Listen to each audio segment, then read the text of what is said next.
we've already taken attendance. Let's jump into our quick write today, guys. We are talking about our brand new standard, which is RL and RI 7.6, author's purpose and author's point of view.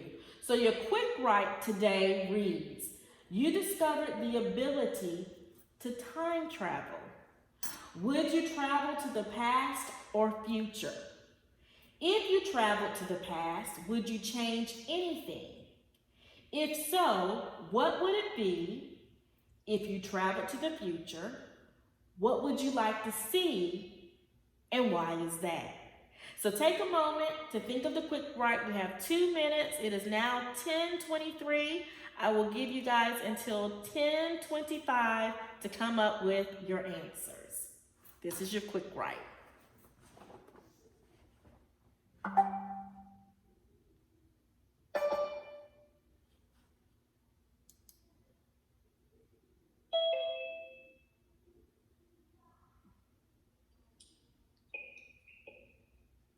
So we have one more minute.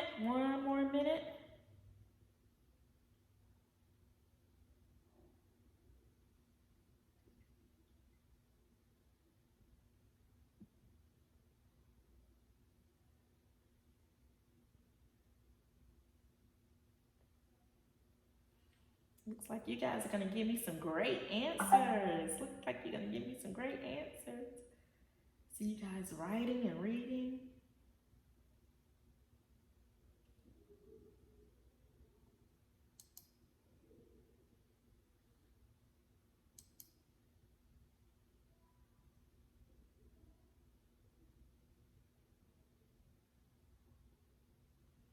All right. So the quick write reads, you discovered the ability to time travel. Would you travel to the past or future? If you traveled to the past, would you change anything? If so, then what would it be? If you traveled to the future, what would you like to see and why? Be bold, be brave, have a voice. Who would like to tell me about their quick write? All right.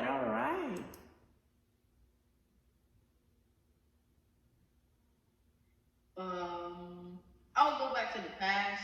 Okay. And I would change segregation. What was it? You would like to change what? Segregation. Segregation. Okay. All right. So tell me, why would you like to change segregation? Because I feel like if segregation wasn't a thing back then, then like right now, what's going on now with the world would not be happening. Would not be happening. I love your thought process on that. I love that. And you know what? I think you may be right. I think that people now in this time, if they understood the unity and they understood just variations of relationships and being able to communicate and know that all of us are equal, or they would have the mindset and perception of equality, you might be right.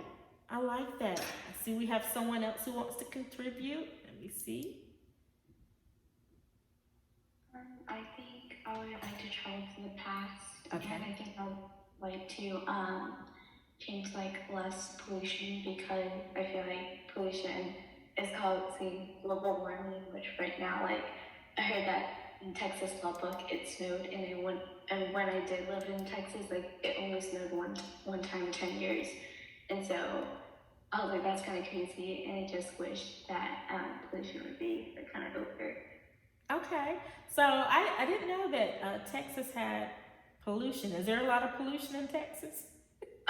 Well, I did live in Dallas, so Okay. yeah, there was a lot of pollution. It was like, it only snowed like once every 10 years, and then I'm 12, so I'll snow one time in Dallas and then one time in North Carolina. So. Okay. Yeah, I've lived in North Carolina all my life, and quite honestly, we haven't really had any type of pollution here in North Carolina. So I'm thankful of that. Awesome. I have one more person. that we can have to contribute, and then we have to move on. So what are your thoughts? I would go to the past to change something that I did wrong. Okay, and why is that? Because one time I set off the alarm and it scared me, and I wish I didn't set off the alarm. Okay. I got scared and it almost bit me because, yeah. Okay. So nobody wants to go to the future? I think I want to go to the future. I want to see my sons, you know, they're now 20 and 26, but I don't have any grandchildren. So I want to see my grandchildren. I'm a twin. So I want to see if either one of my sons will end up having twins or possibly triplets.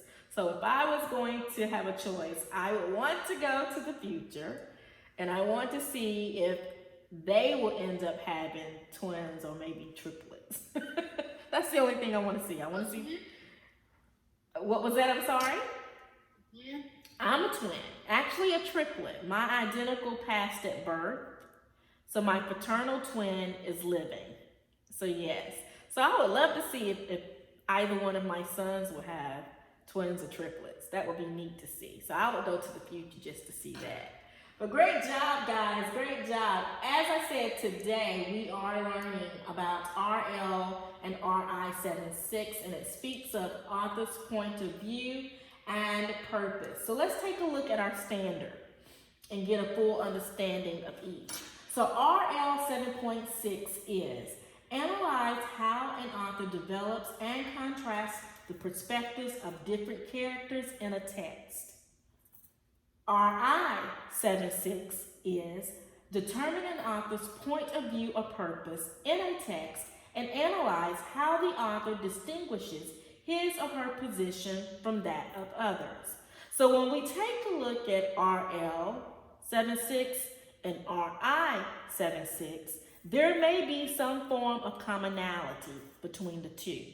So if we take a look at the standard, can we see if there is some form of commonality, or are there any differences between the two? Who can tell me? Okay, let's see. I think I have some hands raised here. There is a difference. RL 7.6 is reading literature. RI 7.6 is reading informational, and for RL 7.6, it's analyzing, that's getting more detailed into.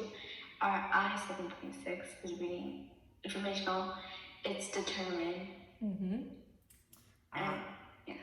Awesome. Great job. Great job. Let's see here. I think I have someone else here that wants to contribute. Are you noticing any differences between the standards?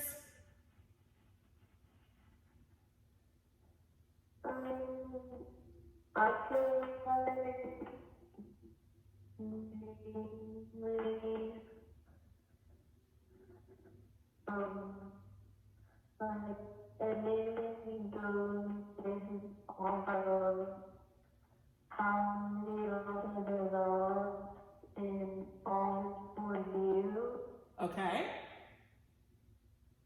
So RI 7.6, you're saying that it speaks of the point of view of the author? And you can see that within the text, is that what you're saying? Okay, awesome. Thank you. Thank you. I love that. Okay, so with that said, let's take a look at the standard again. So RL 7.6, just as you said, yes, this is the reading literature. So it states, analyze how an author develops and contrasts the perspectives of different characters in a text. And then RI, which is reading information. Determine an author's point of view or purpose in a text and analyze how the author distinguishes his or her position from that of others. And when you look at the standards, guys, you know that we break the standard down. Break it down into small pieces that we know are chunks. So you're beginning to chunk the information. And when you chunk the information, you pull words out which now becomes your sight words. So let's take a look at RL76 and see if we can pull some of our sight words out so we can get a better understanding of that standard. Just by looking at that standard, analyze how an author develops and contrasts the perspectives of different characters in a text. What would you say would be our sight words in RL76? Who can tell me that? Can you repeat the question again? Yes. When we look at RL 7.6, we are wanting to break it down to where we can understand it, because we know sometimes the standards can be a little overwhelming and we may not necessarily know what is being stated. So with that said, we're going to break it down into smaller pieces and chunk and pull out our sight words. What would be the sight words for RL 7.6? Analyze and develop. Okay. Perspective. Mm-hmm. Text. And you got one more. Okay. Is it contrast or characters? We can use contrast and characters. That's right.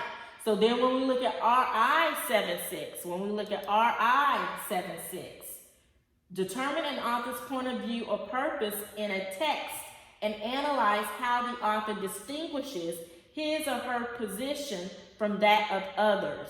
What would be our sight words in RI 7.6?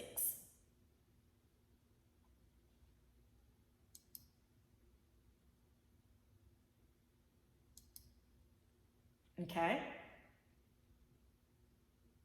In RI 7.6, what do you think our sight words would be?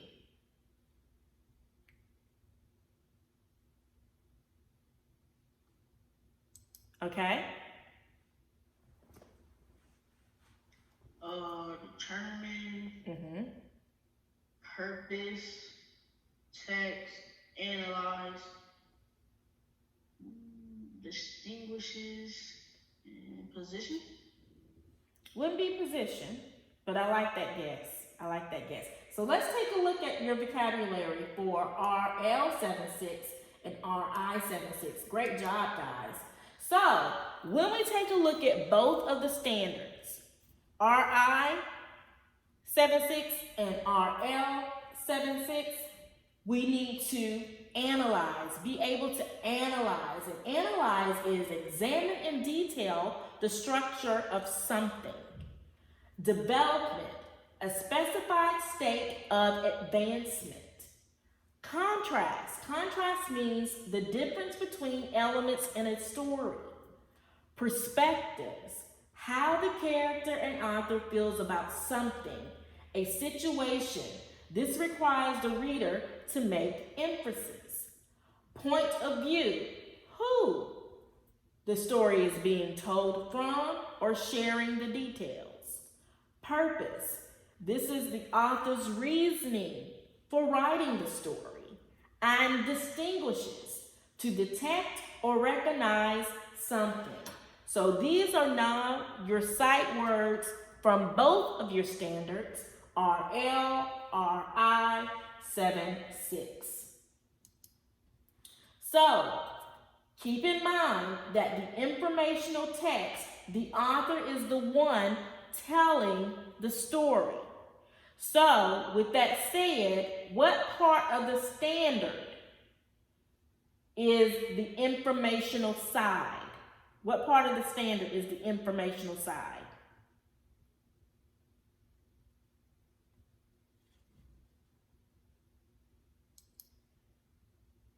What side of the standard? I don't understand that question. Okay, so when we look at, keep in mind that the informational text is the author is the one telling the story. What side of the standard is that on? Is that on the RI or is it on the RL if it's informational text? RI 76. And then of course, in literature, the story can be told from either the characters or the author's point of view. So what side of the standard would this information be on?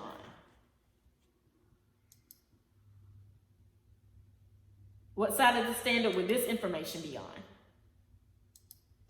RL. RL, all right? So RI is informational text, RL is literature. So we know that when we look at RI and RL 7.6, there are variations of a story. And what I mean by that is that the story can be told from different perspectives. So now we're going to learn what types of perspectives can we see within the story. So point of view is who is telling the story. So a story can be told in first person, and that means the main character is telling the story. How do we identify the story being in first person? It is because you use key words. Keywords such as I, me, we, my, our, ours is considered first person. Second person, the author or narrator is telling the story to you, the reader. How do you know if the story is written in second person? Look at your keywords. You should see words like you, your, and yours. Third person, the author or narrator is telling the story, but is not part of it. It can be omniscient or limited view. Such words such as he, she, it, they, and them are considered third person. So let's look at omniscient and limited. Now let me ask you guys, when I say omniscient and limited, who's heard those words before? Who knows what omniscient, okay? And who knows what limited means? All right, so let me ask you, what does omniscient mean? Can you share that with everyone here in class? What is omniscient? It means like you know the full knowledge of all the people in the story. Understanding the full knowledge of everyone's role within the story. Okay, I like that. I like that. Who can tell me what limited is? What is limited? It's a certain or lower amount of numbers. Okay, I like that. Numbers for like certain things. Okay, I like that. So let's go on. Let's take a look at it. Omniscient. Okay, so when we think of omniscient and we're looking at it from a literature standpoint, it is no bias or preference, full knowledge of all characters and situations. And then of course, limited. Limited is only knowing what is going on inside the heart and mind of one person, and perspective is limited. So let's take a look at a better understanding of author's purpose and point of view. We're going to take a look at a video that I truly love, and it will break down in detail what author's purpose, point of view, and perspective is. And see if you can get the full understanding of what we just talked about in reference to variation of people speaking in a story. So let's take a look at it. Students often confuse three keywords: purpose, perspective, and point of view. And this confusion is perpetuated when assessment questions and curriculum resources are interchanging these terms. So let's be sure to simply define each of the words so students can get them straight in their head. First, purpose. The author's purpose is why he wrote what he wrote. And there are three common purposes or reasons authors write, and they can be easily remembered with the acronym PI. So why do authors write? They write to persuade, they write to inform, or they write to entertain. P-I-E, pie. So purpose is why is the author writing. Now let's talk about point of view. That is, who is telling or sharing the details? Well, in informational text, that's easy. The author is the one telling or sharing the details. But point of view gets more tricky in literature. Although the author literally wrote the words, we have to determine which character is rolling them out. For example, in the true story of the Three Little Pigs, the author is John Sheska, but this book is written from the point of view of the wolf. Now in that example, one character tells the entire story. There's one point of view. But a lot of chapter books have multiple points of view. Like in Wonder, there are like 8 different parts to this chapter book, and each part is being told by a different character. That's a different point of view. Augie tells part of the story. Jack tells part of the story. Summer and Vaya and several other characters. Students need to understand that purpose is why the author is writing, whereas point of view is who is telling or sharing the details. Who's telling the entire story or just this part of the story? Once students understand point of view in literature and they can tell you who is telling this part of the story, now it's time to bring in perspective. So how does the character feel in this part of the story? Perspective takes a lot of inferring. Students have to look at the character's actions, reactions, and even what they say in dialogue to pick up on the clues for how they're feeling in a certain situation, a scenario regarding the conflict or the problem. But perspective is relevant beyond just characters in literature. We also have to consider the author's perspective on a topic or an issue. Inferring the author's perspective in informational text is vital. We have to know not only why the author wrote something, his purpose, but we also have to know, and how does the author feel about this issue? Is he pro or con? Is it a good thing or a bad thing? Should we do this or should we do that? This is why when studying a topic or concept, we encourage teachers to bring in multiple texts on different perspectives so students can really practice this.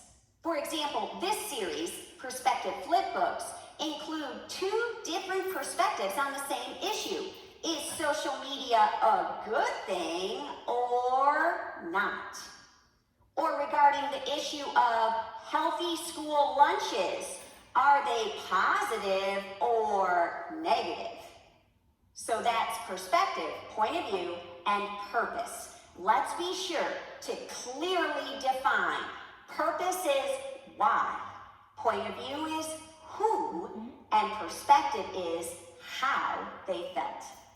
Awesome. This is a favorite video of mine because she broke down one particular area that gives us the full understanding of point of view, purpose, and perspective. And she used the acronym PIE. Who remembers the acronym PIE? Who remembers that what she said PIE was? Okay, I think I have some folks here. Do you remember the acronym PIE? To persuade, inform, or entertain the reader. That's right. That's exactly what PIE is. PIE is to persuade, to inform, and entertain. Awesome job. So let's see if we can get back into our assignment for today. So what we're going to do is we're going to go into Canvas and we're going to look at our assignment. So what I'm going to do is I'm going to put you guys into breakout rooms. okay? I'm gonna put you into breakout rooms, and I want to take a look at our assignment, which is a sound of thunder. And we're going to look at a sound of thunder, and we're going to see if we can determine the acronym PIE, okay? We're gonna determine if a sound of thunder falls under the acronym PIE. So let me go ahead and assign our breakout rooms. 1 second, let me do that. And when we go into the breakout rooms, guys, I want you to go ahead and pull up a sound of thunder, okay? You can go into actively learn and pull that up. And I want you to begin to chart out pi, okay? So somebody in the breakout room, I want you to go ahead and chart it out. Write the words pi, or the letters, P-I-E. And I want you to be able to determine, can you see persuade? Can you see information? Can you see entertain? All right, so let me go ahead and assign the breakout rooms. This will be our assignment for today to discuss a sound of thunder. So hold on for just a quick second. When I open up the breakout rooms, just hit your invite and begin to discuss a sound of thunder. And I will pop in and we'll talk a little bit more about the story. So once you get the invite, please accept and go on in.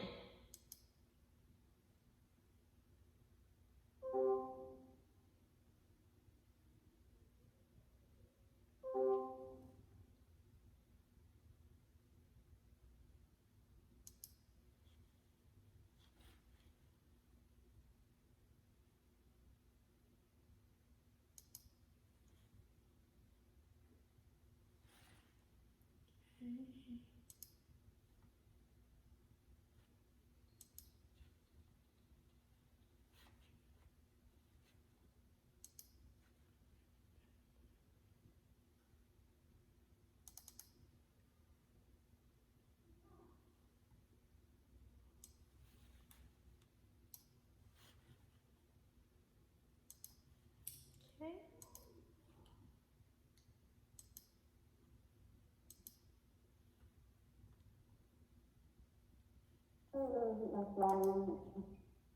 Hi guys. All right, so let's talk about a sound of thunder. All right, so we know that a sound of thunder is all about time travel, right? Time travel, and we have a variety of characters in a sound of thunder.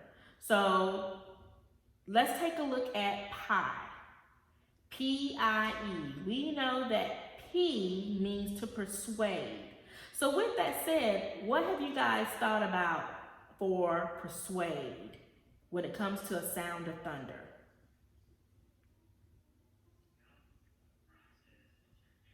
When it comes to persuade, think of your characters. Well, you know how like when Mr. Travis he's telling Eccles that he can't do a bunch of stuff and giving him a bunch of rules because something bad might happen.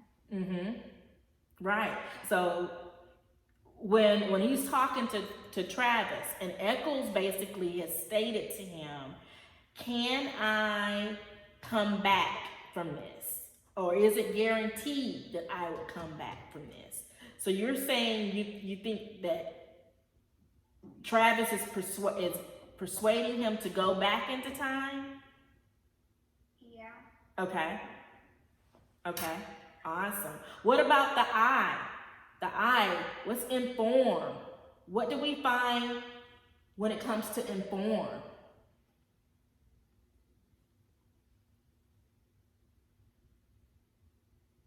Think about what Travis said to Eccles as he was standing in the lobby.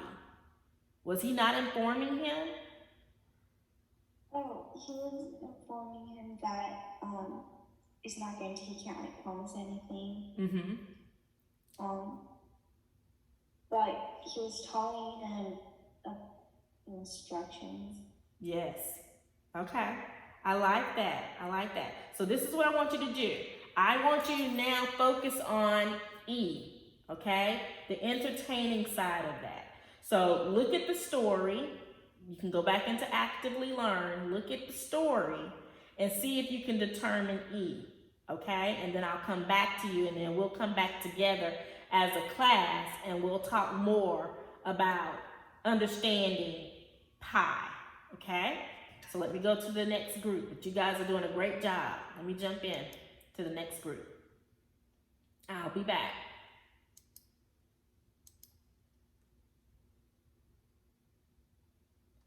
Hey, gentlemen. Hello, hello, hello, hello. Okay, so let's talk about A Sound of Thunder, okay? And the pi. Now, we understand that in author's purpose, point of view, and perspective, we can find persuade, which is the P, the I, which is inform, and E is entertain. So let me ask you, where in the story do you think we can determine persuade? Where in that story do you think that we could determine persuade? And I want you to think about Eccles. How was Eccles when he encountered his meeting with Travis, with Mr. Travis? When he was holding that check. Mm-hmm. Yes. What were your thoughts about that, Jakari?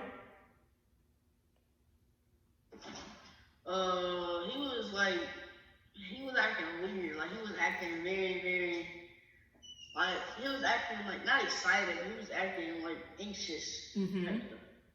Okay, so he was anxious. He was anxious about the money. And what about the fact that he was somewhat skeptical if he could come back or not? Okay, so what do you think Travis' response was? Or why would Travis make that response to him about him coming back or not? Do you remember that? Okay. So what I want you to do is I want you to go back into actively learn. All right? I like the fact what you said about persuade, but think about now why Travis would say that part to Eccles about returning, because Eccles was very skeptical. He wasn't sure if he could come back or not, if that was something he did not want to do. So Travis talked to him about, look, if you go and if you do something wrong, there is a penalty. It's $10,000. So the choice is going to be yours, right? So we now need to determine if that is enough to persuade Eccles in going forward. So go into your actively learn and pull up that story and see if we can determine that part.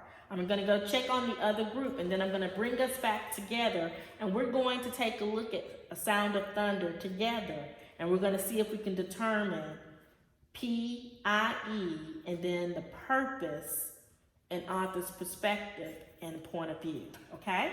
So I'm going to go back to the next group, and then we'll come back together and we'll discuss that.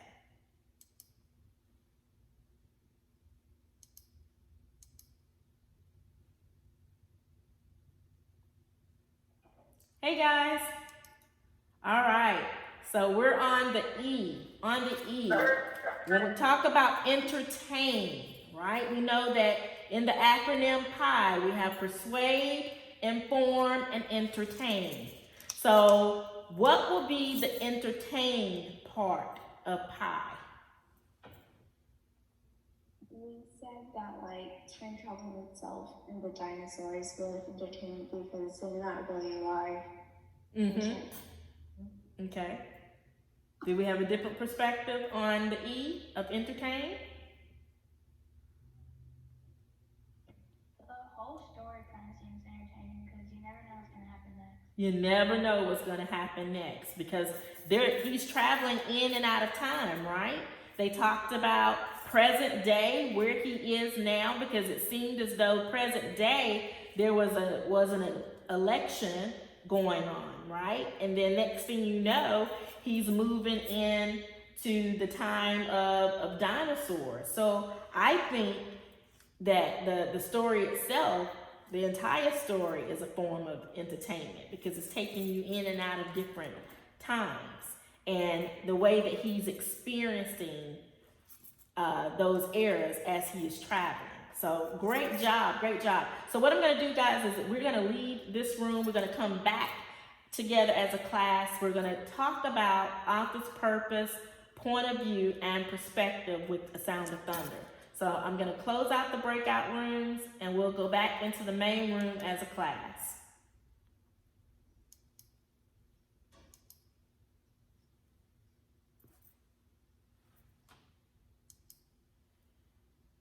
All right, great job, great job. So I'm going to pull up the story, A Sound of Thunder. Can everyone see this on my screen? Yes. Okay, awesome. All right, so I'm not going to read all of the story because that's something that you all should be working on right now. But I want to determine, guys, as we talked about pi, we understand that in this particular standard, RIRL 7.6, we know that the story itself can be told in different variations. First person, second person, third person. We know this. But we also understand that it can be in a form of persuasion. It also can be a form of informative information as well as entertaining. And I love the fact that when I visited you all in your breakout rooms, you were discussing that. You were stating what parts of the story fit along the acronym PIE. So let's just read a little bit and determine if we could see author's purpose, the point of view, and perspective, okay? So, A Sound of Thunder by Ray Bradbury. The sign on the wall seemed to quiver under a film of sliding warm water. Eccles felt his eyelids blink over his stare, and the sign burned this momentary darkness. Time Safari Inc. Safaris to any year in the past. You name the animal, we take you there. You shoot. A warm phlegm gathered in Eccles' throat. He swallowed and pushed it down. The muscles around his mouth formed a smile as he put his hand slowly out upon the air, and in that hand waved a check for $10,000 to the man behind the desk. Does this safari guarantee I come back alive? We guarantee nothing, said the official, except the dinosaurs. He turned. This is Mr. Travis, your safari guide in the past. He'll tell you what and where to shoot. If he says no shooting, no shooting. If you disobey instructions, there's a stiff penalty of another $10,000 plus possible government action on your return. Eccles glanced across the vast office at a mass entangled, a snaking and humming of wires and steel boxes, at an aurora that flickered, now orange, now silver, now blue. There was a sound like a gigantic bonfire burning all of time. All the years and all the parchment calendars, all the hours piled high and set aflame. A touch of the hand and its burning would on the instant beautifully reverse itself. Eccles remembered the wording in the advertisements to the letter. Out of the chars and ashes, out of the dust and coals, like golden salamanders, the old years, the green years, might leap. Roses sweetened the air, white hair turned Irish black, wrinkles vanish, everything fly, back to seed, flee death, rush down to their beginnings. Sun rises in western skies and set in glorious east. Moons eat themselves opposite to the custom, all and everything cupping one another like Chinese boxes, rabbits into hats, all and everything returning to the fresh death, the seed death, the green death, to the time before the beginning. A touch of a hand might do it, the merest touch of a hand.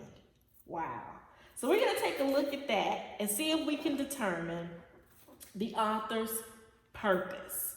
Just in that one section, what would be author's purpose? Now remember, we need to determine who is telling the story, okay? So author's purpose.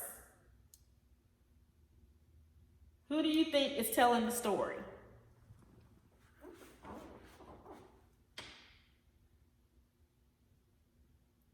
Who do you think is telling the story?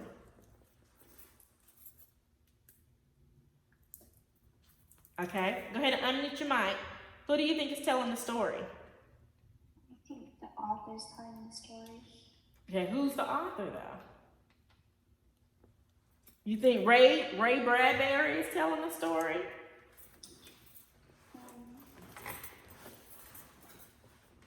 No, I think it's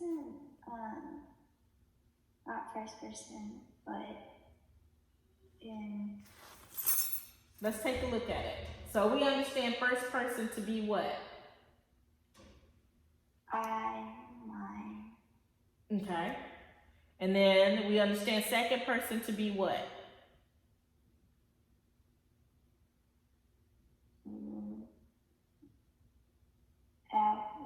you. Okay. But listen to this. Maybe this can help you. When we are reading the story, who is actually telling the story? Are we seeing it from Eccles' point of view? Eccles telling the story. Right, so Eccles is sharing the story with us, okay?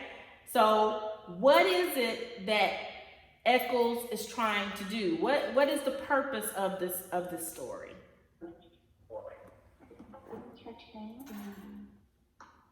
The purpose of the story. So you said it was entertaining, right?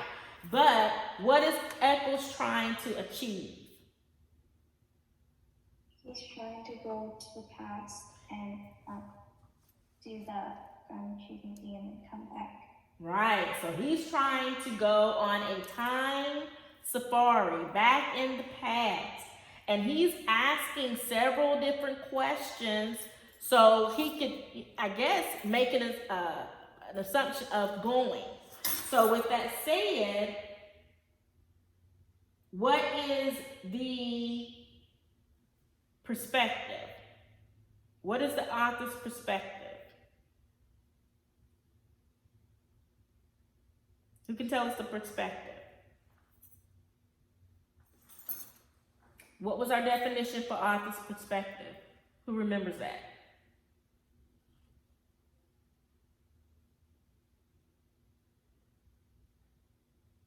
No one remembers? We don't remember what author's perspective is? Author's perspective is whose side of the story or who's playing the story. Right. Okay, so just that one area, how can we answer that question? What is the author's perspective? Just this one particular section.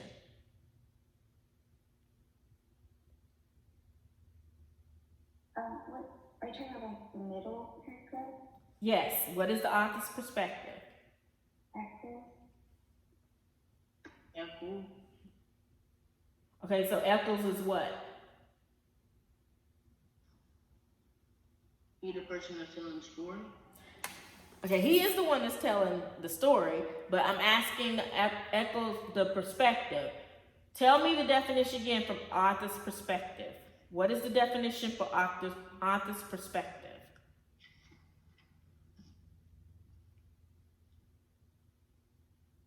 What is that definition? Who can remember?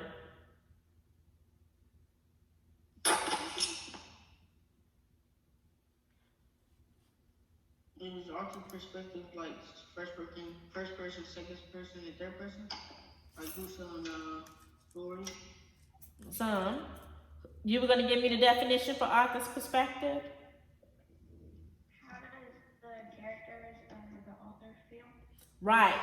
Thank you. So how does the characters or the author feel? So just in this one section, because I used how Eccles was trying to make a decision if he was going to go. So where in the story would perspective be? We got the purpose. Now we're at the perspective. We just got the definition. So how is Eccles feeling? Who can tell me how Eccles is feeling in this one particular section? Okay, go ahead. Okay, I can't hear you. How is Eccles feeling? I think he's feeling like a little bit anxious because at the beginning and like one of the first sentences, it says like he swallowed, but like he was smiling. That's right. So he's somewhat, excited, maybe anxious. He has some form of anxiety, but this is something he wants to do, right? So we have purpose, we have perspective. Now, what is the definition of point of view? What's the point of view? Okay, go ahead. The story is like how the story is basically of a person. Okay. Who was telling the story? Okay, so who was telling the story? So the point of view was who was telling the story, and we determined that would be Eccles that's telling the story. Awesome. All right, guys, so this is what I want you to do. For your assignment today, I want you to go ahead and complete A Sound of Thunder. But as you are reading through A Sound of Thunder, I'm wanting you to go ahead and begin to annotate, okay? We all know what we need to do when we annotate. So when you annotate, I want you to keep PIE in mind. And as you are reading your document, I'm wanting you to mark the areas to determine PIE. All right?